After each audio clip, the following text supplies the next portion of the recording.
sekali. Jadi bisa dikatakan bahwa kepemimpinan itu menekankan pada proses mempengaruhi, bukan sekedar memberi perintah aja. Oke, langsung aja untuk membuka diskusi kali ini, kita akan mulai dari pemahaman dasar terlebih dahulu. Karena sebelum memasuki praktek, tentunya kita harus memahami tentang konsepnya secara teori terlebih dahulu.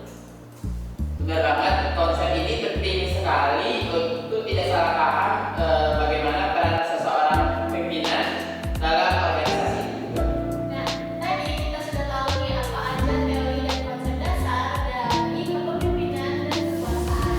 Nah, sekarang kita akan bertanya kepada narasumber kedua kita yang dikasih ini, bagaimana sih penerapan kekuasaan dan kepemimpinan dalam kehidupan sehari-hari atau organisasi kampus bahkan organisasi nasional. Saya akan mengambil contoh untuk organisasi kampus ya. Nah, untuk organisasi itu biasanya punya wewenang atau kekuasaan formal untuk membuat suatu keputusan.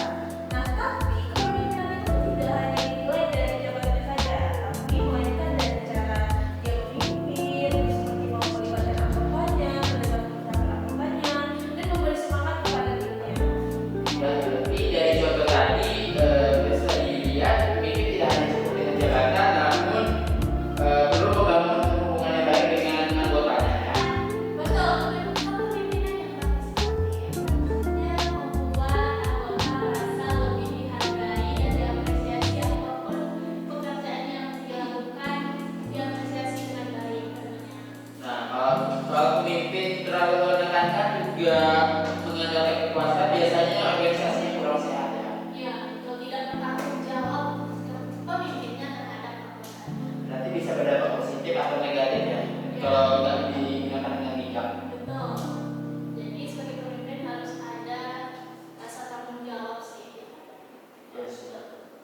Nah, menurut sudut pandang kakak, studi kasus apa saja sih dampak positif dan negatif penggunaan kekuasaan atau kepemimpinan itu? Jika digunakan secara tepat, kekuasaan dapat mempercepat pengambilan keputusan dan menjaga stabilitas organisasi. Namun jika disalahgunakan tertentu, bisa kekuasaan dapat menimbulkan otoritas, terus penyalahgunaan wewenang, serta merugikan kepercayaan anggota. Berarti bisa diingatkan bahwa kekuasaan bukan hanya untuk menunjukkan siapa yang paling berkuasa, tapi sebagai alat untuk mencapai bersama. Jadi ketika kekuasaan itu digunakan untuk memberdayakan, tapi kepercayaan dan loyalitas itu akan meningkat.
dari diskusi ini teman-teman kita bisa belajar bahwa kepemimpinan itu tidak saja hanya sebagai kekuasaan yang berjalan beriringan, tetapi saling melengkapi.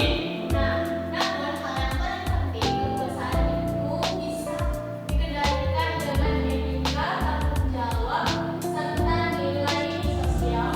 Nah, sebagai pemimpin yang baik bukan yang ditakutin, tetapi pemimpin yang mampu bisa